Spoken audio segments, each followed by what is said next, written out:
Assalamualaikum warahmatullahi wabarakatuh. Alhamdulillah alladzi bi ni'matihi tatimmus shalihat wa bi fadlihi tatanazzalu khairat wal barakat wa bi tawfiqihi tatahaqqaqul maqasid wal ghayat. Asyhadu an la ilaha illallah wahdahu la syarika lah dzul 'arsy rafi'ud darajat wa asyhadu anna Muhammadan 'abduhu wa rasuluh al-ma'sum min kulli syahwat. Allahumma salli wa sallim ala sayyidina wa habibina wa maulana Muhammad wa ala alihi wa ashabihi min ahli al-khairat.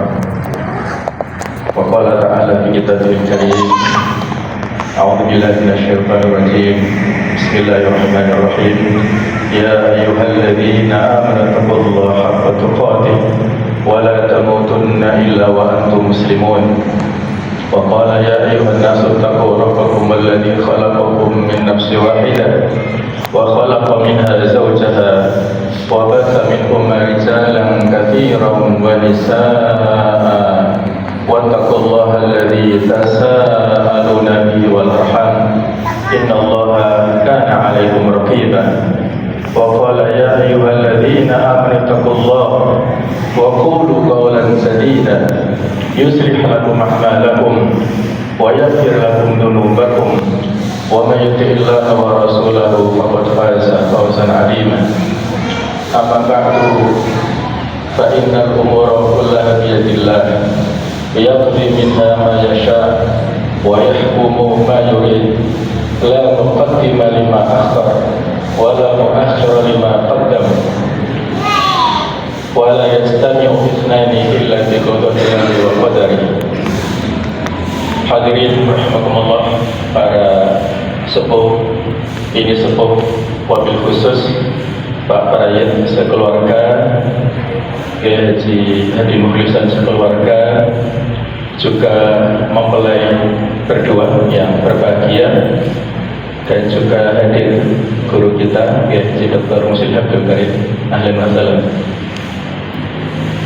Hadirin rahimakumullah, sebelum kita laksanakan atau kita saksikan prosesi akad nikah dua calon mempelai yang sama-sama soleh dan solihah, ada sedikit nasihat untuk kita semuanya, baik itu kedua calon mempelai dan juga kita semuanya para pengantin senior yang sudah lama mengarungi bahtera rumah tangga, bahwa sesungguhnya faktor terbesar yang memberikan atau menjadi sebab kebahagiaan kita di dunia ataupun nanti sampai di akhirat adalah dari pernikahan. Pernikahan itu akan mengantarkan kita semua kepada kebahagiaan. Bagaimana supaya kita bisa mewujudkan rumah tangga yang bahagia? Maka ada 5 cara atau 5 faktor yang menentukan kebahagiaan dalam rumah tangga. Yang pertama yaitu pengokohan visi dan misi keluarga yang digambarkan di surah Al-Zariyat 56, wa ma khalaqtul jinna wal insa illa liya'budun. Ini adalah untuk visi ibadah.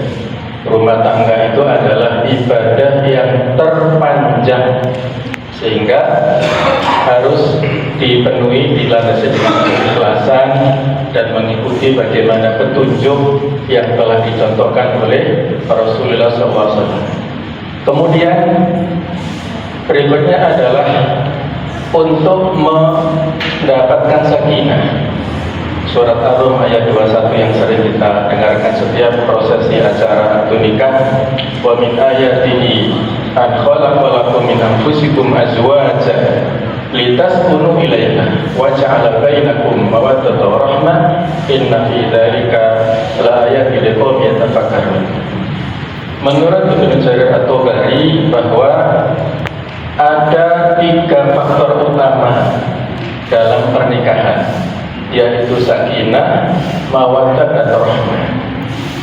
Apa makna mawaddah? Mawaddah itu adalah cinta kasih yang mendalam. Sedangkan rahmah itu adalah kasih sayang yang mendorong masing-masing pasangan untuk saling membantu dan menolong. Sedangkan sakinah itu adalah ketenangan jiwa yang lahir dari mawaddah dan rahmah. Kalau tidak ada mawaddah, tidak ada rahmah, maka tidak mungkin akan terlahir yang namanya sakinah. Nah, inilah visi-misi rumah tangga yang harus dikokohkan. Yang kedua, yaitu dalam rangka untuk berbagi peran masing-masing. Apa itu? Tadi sudah dibacakan surah An-Nisa 34. Laki-laki sebagai pemimpin, wanita istri sebagai yang dipimpin. Laki-laki imamnya, wanita makmumnya. Ar-rijalu qawwamuna 'alan nisa. Apa makna qawwam? Menurut Rashid Ridho ada 4 makna qawwam.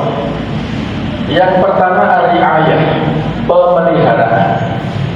Yang kedua adalah al-himayah, perlindungan, pengayoman. Yang ketiga al-kifayah, kecukupan. Laki-laki memberikan kecukupan sandang, pangan, papan kepada keluarga. Yang keempat al-wilayah, kepemimpinan. Laki-laki memberikan teladan, pemimpin, mendidik istri dan keluarganya. Ini adalah peran laki-laki yang strategis, dan perempuan pendampingnya menjadi makmumnya. Wanita solihah itu adalah perhiasan terbaik. Ad-dunya mata' wa khairu mata'iha al-mar'atu solihah. Wanita solihah, istri solihah itu kata Rasulullah SAW, idza sholat al-mar'atu khamsaha. Kalau wanita istri solihah itu sholat 5 waktu, wa shamat shaumaha, puasa Ramadan, wa hafizat farjaha, menjaga kehormatannya, wa ata'at zawjaha, dia taat pada suaminya, nudiya yaumil qiyamah. Nanti di hari kiamat ada yang menyeru, udkhulil jannata min ayyi abwabiha syi'ti. Masuklah dari pintu-pintu surga manapun yang engkau kehendaki. Jadi suami itu adalah pintu surga untuk para istri. Jadi inilah peran laki-laki pemimpin, perempuan yang dipimpin itu harus dimaksimalkan dalam rumah tangga. Yang ketiga, faktor yang bisa menumbuhkan kebahagiaan rumah tangga itu adalah keterampilan komunikasi. Nah, ini penting. Ada survei bahwasanya keretakan rumah tangga 70% itu karena masing-masing tidak mampu berkomunikasi sehingga menjadi miskomunikasi. Ada survei di Kota Batu, 90% perceraian itu disebabkan karena faktor HP. Ini kan sepertinya ringan ya. HP kita itu membuat keretakan perceraian di Kota Batu sebanyak 90% karena ketidakterbukaan antara masing-masing suami istri, karena mungkin ada perselingkuhan, ada yang ditutupi di situ, itu menjadi bercerai. Ini hati-hati. Sehingga di Al-Quran Allah mengingatkan dalam keterampilan berkalam itu ada 6 atau 7. Ada qaulan layyina, perkataan yang lembut, ada qaulan ma'rufa, perkataan yang bagus, yang baik, ada qaulan karimah, perkataan yang mulia, ada qaulan sadida, perkataan yang tepat, ada qaulan maisura, perkataan yang mudah, yang pantas, ada qaulan baligha, perkataan yang tepat sasaran, dan ada qaulan tsaqilah, perkataan yang berbobot. Nah, itulah betapa pentingnya dalam komunikasi. Yang keempat yang bisa menjadi faktor kebahagiaan itu adalah manajemen konflik, pengelolaan konflik dalam rumah tangga. Karena dalam rumah tangga pasti ada ketidaksinkronan, ada tidak sesuai dengan ekspektasi, ada kekecewaan, maka perlu ada manajemen konflik. Allah Ta'ala memberikan petunjuk tadi di An-Nisa 34 telah diberikan bagaimana ketika menghadapi istri yang mogok, yang nasizah. Tidak ada 2 tipe istri di ayat tadi. Ada istri solihah yang qanitat, yang suka beribadah dan hafizat, menjaga kehormatannya. Ada istri yang nasizah, yang mogok, yang tidak taat pada suami. Bagaimana caranya? memberi nasihat, bisa ranjang, memberikan pukulan yang tidak berbahaya. Itu treatment yang telah diberikan petunjuk Allah Ta'ala. Juga surat Al-Baqarah 237, wa anta'fu aqrabu lit-taqwa wa la tansawul fadla bainakum. Nah, ini penting. Jangan saling melupakan kelebihan di antara masing-masing. Ketika nanti Mas Mufi jengkel pada Mbak Salma, jangan lupakan kelebihan Mbak Salma. Ketika Mbak Salma nanti jengkel sama Mas Mufi, jangan lupakan kelebihan-kelebihannya. Itulah yang bisa meminimalisir kekecewaan dalam hati kita. Wala tansawul fadla bainakum. Juga An-Nur ayat 22, cerita Abu Bakar yang sangat jengkel kepada keponakannya Mistah bin Usasa yang tidak berpihak kepada Aisyah pada saat tersebar berita bohong di Madinah. Padahal Mistah ini diberikan bantuan tiap bulan oleh Abu Bakar, tapi Allah memberikan teguran, wal ya'fu wal yasfahu, hendaklah memaafkan, berlapang dada. Ala tuhibbuna yaghfirullahu lakum, tidakkah kalian menginginkan untuk Allah mengampuni? Kata Abu Bakar, bala ya Allah, saya ingin mendapatkan ampunan. Sehingga Abu Bakar memaafkan kepada Mistah. Inilah saling memaafkan, saling berlapang dada dalam hal manajemen konflik.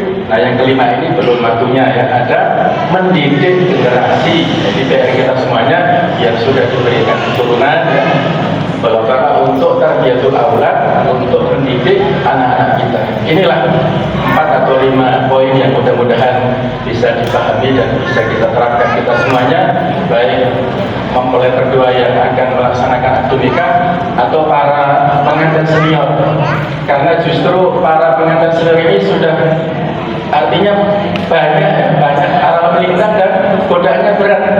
Nah, itulah pelajaran bagi kita semuanya ketika hadir dalam acara seperti ini. Nasihat bukan hanya untuk 2 orang mempelai, tapi untuk kita semuanya. Pengingat, fadzakir fa inna dzikra tanfa'ul mu'minin.